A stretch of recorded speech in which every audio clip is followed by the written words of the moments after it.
আসসালামু আলাইকুম প্রিয় দর্শক, সবাই কেমন আছেন? আমি আলহামদুলিল্লাহ ভালো আছি। আজকে অনেক দিন পরে চলে আসলাম আপনাদের সাথে একটা ভিডিও শেয়ার করার জন্য। আমার জ্যাঠাকে চিরবিদায় দিয়ে এখানে মিলাদ, বিভিন্ন মাদ্রাসায় মিলাদ পড়ে আমরা সবাই ঢাকার উদ্দেশ্যে রওনা হয়েছি। আর আসলে মানুষ মারা গেলে জীবন তো থেমে থাকে না, জীবন তো স্বাভাবিক পর্যায়ে চলতেই থাকে। আর এই তো আমার জ্যাঠার হাতের লাগানো সেই গাছ, বাড়ি ঘর, গাছপালা সব কিছুই আছে, শুধু মানুষটাই নেই। আমার এই যে এই চালতা গাছটাতে প্রচুর চালতা হয়েছে। আমার জ্যাঠা অনেক শৌখিন মানুষ ছিল, প্রচুর গাছ লাগিয়েছে ওনার বাড়িতে। আর এত চালতা হয়েছে, যেহেতু জ্যাঠা এখন নেই, আমার জেঠিরও মনের অবস্থা ভালো না, তো এগুলো ওইভাবে দেখাশোনা করার এখন কেউ নেই। তাই আমার জ্যাঠাতো ভাই বলল যে আমাকে বলল চালতাগুলো নিয়ে যেতে। আমি চালতাগুলো পেনে নিয়ে এসেছি।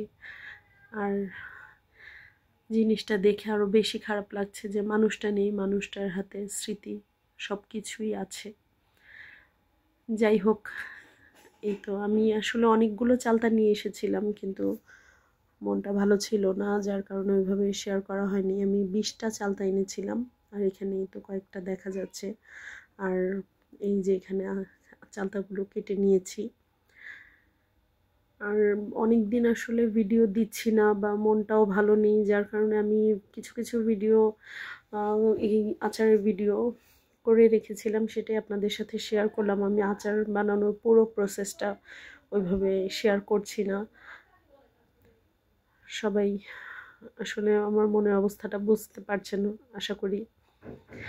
আর চালতার আচার আমাদের বাসার বাচ্চারা, বড়রা সবাই অনেক পছন্দ করে, তাই আসলে চালতাগুলো নষ্ট না করে আচারটা বানিয়ে নিয়েছিলাম। আমি মূলত আখের গুড় দিয়ে আচারটা করেছি। চালতার আচারটা আমি আখের গুড় দিয়েই করি। এখানে প্রায় অনেকগুলো চালতা, জানি না ভিডিওতে কেমন বোঝা যাচ্ছে, তারপরেও অনেকগুলো চালতার আচার। এগুলো আসলে শুকিয়ে অল্প হয়ে যায়। এই তো আমার আচারটা কমপ্লিট হয়ে গিয়েছে। তো ধন্যবাদ সবাইকে যারা যারা আমার ভিডিওটি দেখেছেন।